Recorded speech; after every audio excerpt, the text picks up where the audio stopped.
अस्सलाम वालेकुम। उम्मीद है आप सब खैरियत से होंगे। आज जो हम रेसिपी लेके आए हैं वो हमारे चैनल की सबसे बेहतरीन रेसिपी है। आप इसको ट्राई करें। और हम आज जो रेसिपी लेके आए हैं वो है हंटर बीफ। बकरा ईद के दिन आ रहे हैं तो हमने कहा कि हम ये रेसिपी आपको बताएं। हमने 1 किलो गोश्त का पार्चा लिया है जो कि अंडरकट का गोश्त होता है हंटर बीफ के लिए। इसके लिए हमने पहले कलमी शोरा डाला है 1 टेबलस्पून, ये पंसारी की दुकान से मिल जाता है।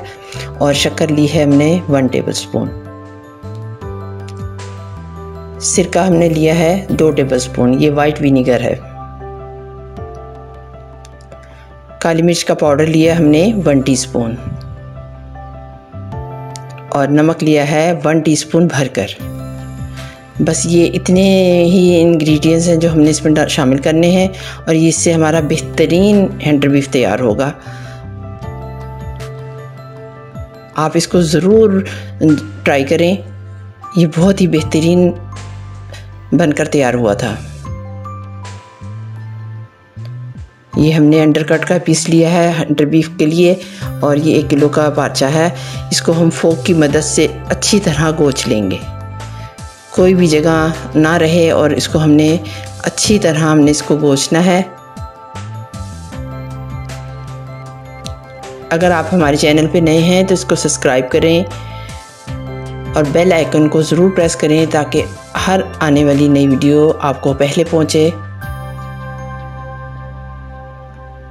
अच्छी तरह हमने इसको चारों तरफ से पलट के भी हमने इसको गोच लेना है। और एक बाउल जो हम फ्रिज में रख सकते हो उसमें आप इसको रखें पार्चे को। और तो जो हमने ये मसाला सारा तैयार किया है वो हम इस पे लगा देंगे। चारों तरफ हाथों की मदद से हमने इसको अच्छी तरह इस मसाले को लगा देना है। और हमने इस पार्चे को हमने मसाला लगाने के बाद 5 दिन तक हमने इसको इसी मसाले में पड़ा रहने देना है। और हम इसको फ्रिज में रखेंगे और रोज़ाना हमने इसको निकालना है और फोक की मदद से हमने इसको गोचना है ताकि जो मसाला है वो अंदर तक, इसमें नमक जो है और सिरके की खटास वो सब अंदर तक पहुंच जाए।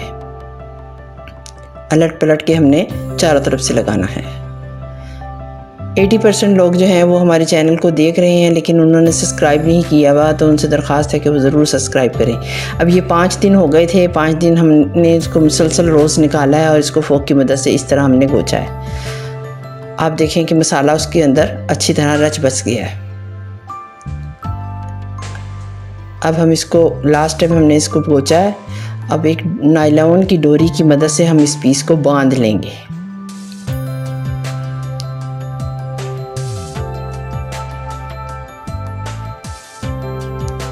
आप ही खुद इसको टाइटली बांधें या किसी की मदद के साथ आप मदद लेके इसको अच्छी तरह कस के बांध लें। डोरी की मदद से हमने इसको चारों तरफ से कस के बांध देना है ताकि स्टीम के टाइम ये जो है गोश्त अच्छी तरह इसके अंदर जुड़ जाए।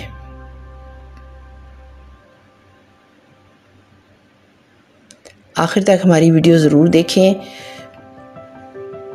कोई भी स्टेप इसका मिस ना करें। ये देखें हमने इसको इतनी टाइटली बांधा है कि वो पीस जो हमारा चकोर था वो लंबा हो गया है।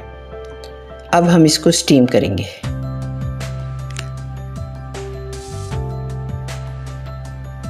एक देगचे में हमने पानी लिया है। पानी हमने इतना ही रखना है कि बॉईल आने के बाद वो हमारे पीस को टच ना हो। ब्लैक पेपर हमने 1 टीस्पून डाला है, नमक 2 टीस्पून डाला है, 3 नींबू डाले हैं हमने, उनको निचोड़ भी दिया है और छिलके भी उसी में शामिल कर दिए कि जो इसको उबाल आए पानी को और जो उसकी स्टीम हो उसकी जो खुशबू है वो भी हमारे बीफ के पीस में अच्छी तरह रच बस जाए। अब जो हमने पीस मैरिनेशन किया था इसके जो भी मसाला बचा था वो भी हम इस पानी में शामिल कर देंगे। फिर एक स्टैंड रखेंगे। बस पानी हमने इतना ही रखना है कि इस पीस तक जो है हमारे हंटर बीफ तक जो है ये पानी उबाल आने के बाद मत आए। और जब पूरा उबाल आ जाएगा तो पूरा उबाल आने के बाद हम आंच को दरमियाना कर देंगे और इसको 1.5 घंटे के लिए, मतलब हमें 1.5 घंटे तक हम इसका ढक्कन नहीं खोलेंगे और एक कुक होता रहेगा।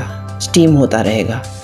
और उसके बाद हम 1.5 घंटे के बाद उसको हटाएंगे और फिर उसको पलट देंगे और फिर 1.5 घंटा हम स्टीम करेंगे। 3 घंटा हमने टोटल इसको स्टीम करना है। उसके बाद देखें हमारा हंटर बीफ रेडी हो गया है। ये आप ज़रूर ट्राई करें। इसमें बहुत कम इंग्रेडिएंट्स हैं लेकिन ये इतना ही मज़ेदार और टेस्टी बना था।